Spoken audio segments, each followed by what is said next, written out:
we figured, why don't we round up a few young entrepreneurs who are out there, who are doing it, who definitely don't have all of the right answers, but who, bring them on here to speak of their philosophies, their struggles, and ultimately of their triumphs.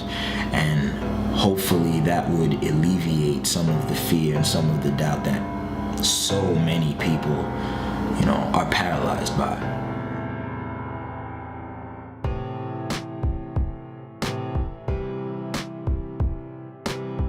Hi, my name is Diamond Craig, and I am the founder and president of Purposefully Pretty.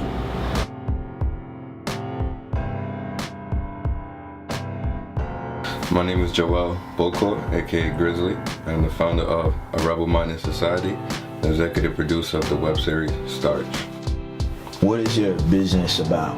Purposefully Pretty is a nonprofit organization meant to outreach, teach, and inspire young women between the ages of 11 and 18 in Jamaica, Queens, to pursue their purpose.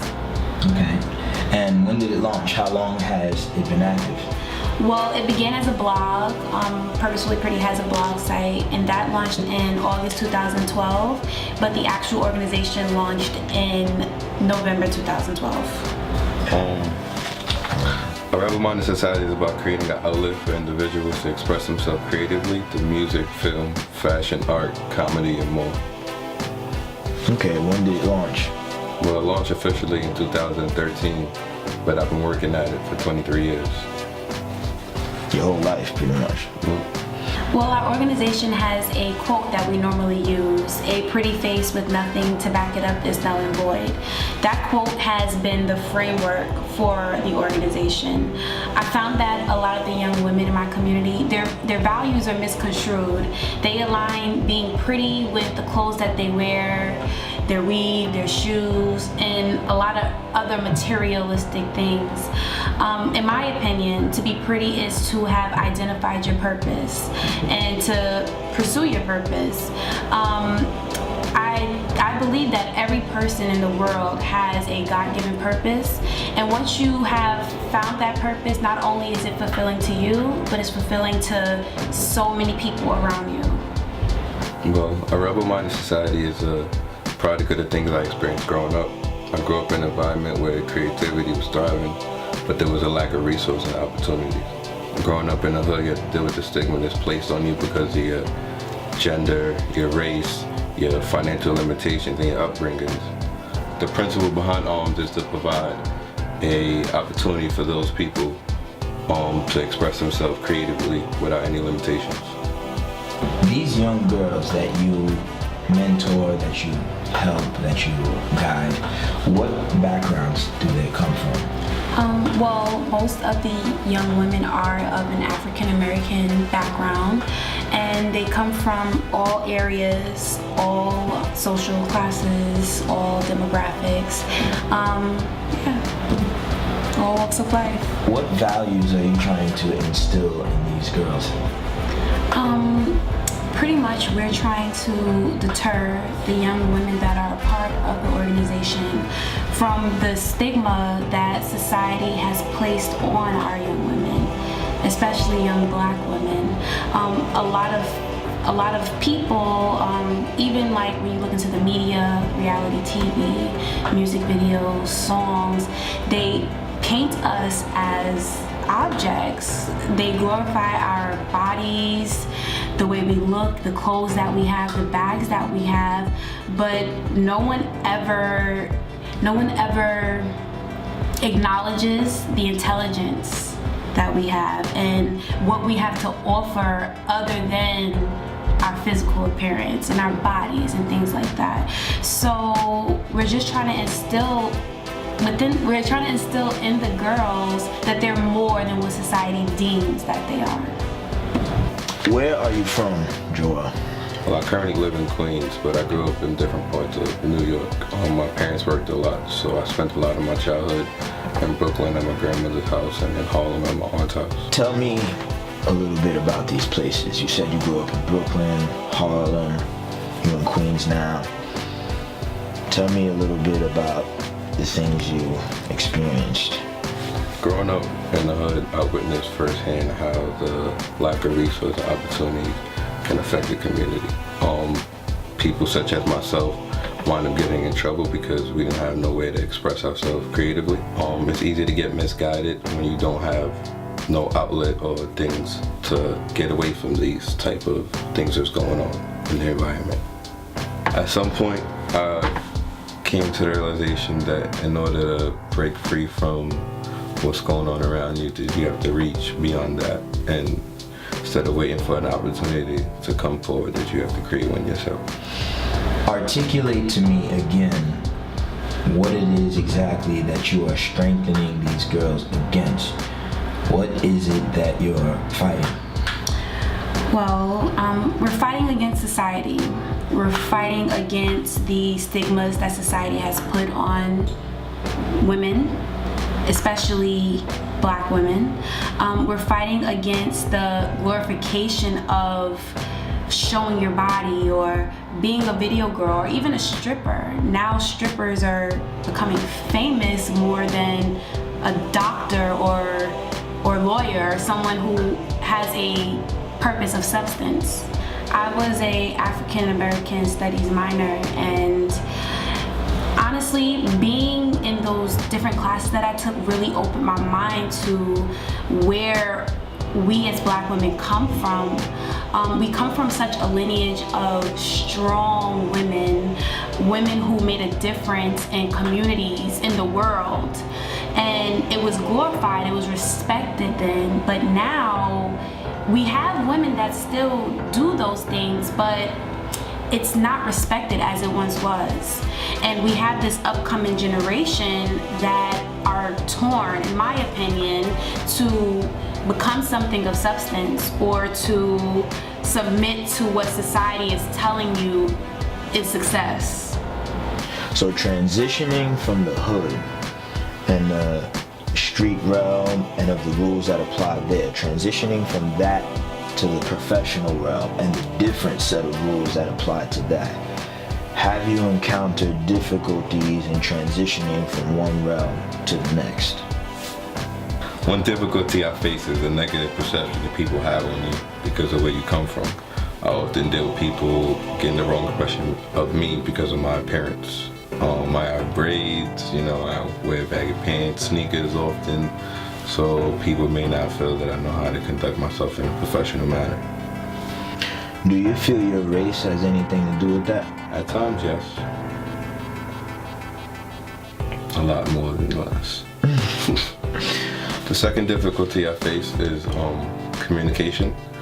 In my past experience, I learned that you can't always be aggressive and direct in certain situations, that your body language and your tone and even your vocabulary is important in the professional world as opposed to in the streets where it's really just about strength and just being straightforward.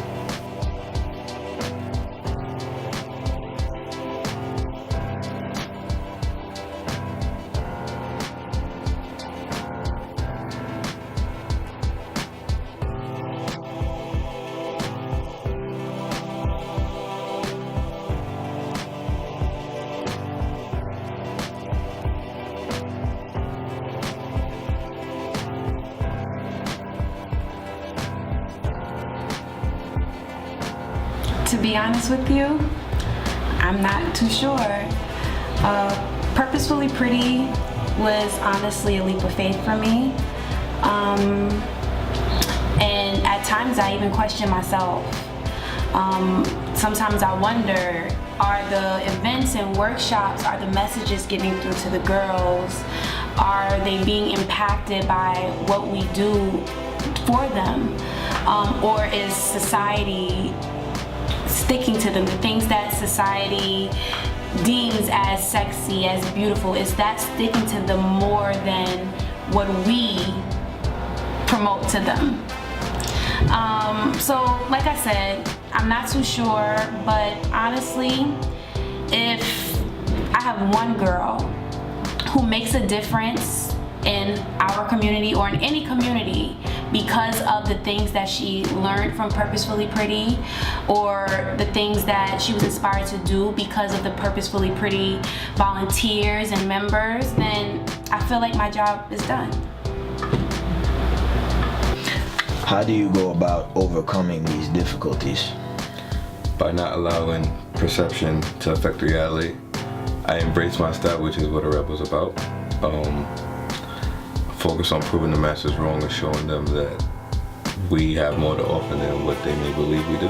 I overcome the second difficulty of communication by doing my homework on whoever I'm dealing with, whether it's a company representative or a new client, whatever information I can find on them, whether it's what they're doing, what they're about, and what they have going on at the moment. I use the information to help me tailor how I deal with them and talk with them. So you've got school, you've got work, you've got Purposefully Pretty, you've got your social life, you've got family. So in your own words, how do you manage it all? How does a young aspiring entrepreneur go about managing all of these things? Well, I honestly feel that when you really want something bad enough, you'll just make it work. I myself, I'm really organized, so that kind of helps a little bit, but like I can't imagine life without my family. I can't imagine life without what I feel my purpose is, which is medicine. There's nothing I want more in this world than to be a doctor. I can't imagine life without Purposefully Pretty. It's my outlet. So because these are three things that are so important to me, it's not hard to make it all work. And my social life is just the icing on the cake. Yeah, that's it. So you gotta want it bad enough. You gotta want it. You work hard for whatever you want. You make time for whatever you want. You just make it work. Deuces. A rebel-minded society is a young, up-and-coming multimedia production company. I'm sure you're not blind to the fact that you're up against multi-million-dollar multimedia production companies. So the question is, how do you compete in that arena? Is it even possible for you to compete with companies like that? Arms competes by remaining true to self and doing what we believe in, whether it's going against the grain. We don't focus so much on the multi-million-dollar companies, what they got going on, what they're doing. We focus on the people who they don't focus on, who they neglect to pay attention to, the rebels, the misunderstood, the outcasts, those who don't get the opportunity to express themselves creatively. So, what is to stop ARMS, Rebel-Minded Society, from one day becoming one of these multi-million-dollar media production companies? How will you stay true to your values? The goal is to become that, because definitely trying to take this to that level. However, in order to stay true to the people, you have to be connected with the people. You can't forget about the goal, and the goal is to reach out to those people of the community, people from the hood, people from the streets, the rebels, the outcasts, the misunderstood. And I feel that as long as we stay true to that and we stand behind that, then we wouldn't have no problem whether we're a no-dollar company or a multi-million-dollar company. So there's a figure in Greek mythology called Prometheus. Prometheus was a titan who was overly empathetic towards humanity, gifted humanity with the gift of fire, through which we were able to create tools and cook and do all sorts of fancy stuff. His master Zeus did not appreciate that, and Prometheus was severely punished for this, but later rescued by Hercules, actually. Point is, the word Promethean is derived from the likeness of this figure, and it essentially means to be daring daringly original, boldly inventive or creative, dauntless in the face of persecution or adversity. None of the guests on this episode have invented things that you've never heard of. Absolutely not. Even this show itself may not be particularly new and unique. And they definitely don't have all the answers as you saw. But each and every one of them is Promethean in spirit. So if I have any advice for the aspiring entrepreneur, young or old, is that if you begin with a Promethean creed, that is to say, you have a desire to enhance the lives of those around you, your nation, or even all of humanity, it doesn't matter that you don't have all of the answers. The answers will reveal themselves to you in time, and the universe will open up. And that's really all there is to it.